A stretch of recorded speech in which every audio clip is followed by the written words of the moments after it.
So what you're feeling for is basically a balloon.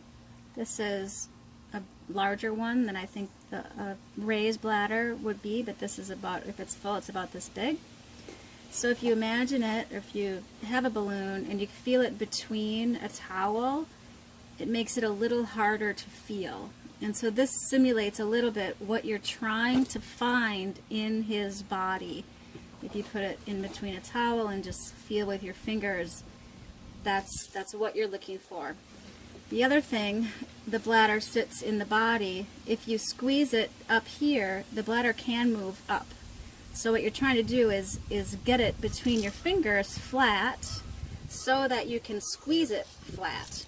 And if you have bigger hands and stronger hands, you can usually do it with 2 fingers or with the hands. I often will use, once I get it going, I'll switch one hand to a fist on one side of his body so I have a little more leverage.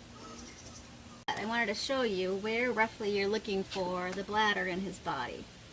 It's basically right here. So if you imagine his leg is out of the way, it's just right up there in his body.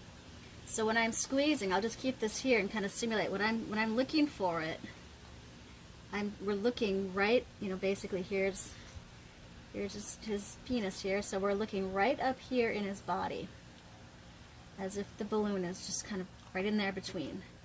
So I'm going to use my fingers flat to find it, and that's where that, if you squeeze something between a towel, you're kind of feeling, because it will move back and forth. This balloon, the bladder just kind of, it'll do this back and forth, and so you think you feel it, and then it kind of went back here, and then you squeeze it, it comes up here.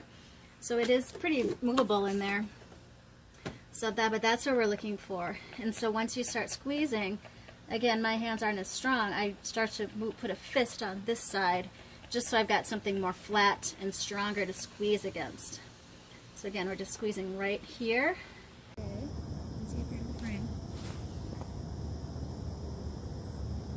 You're a good boy.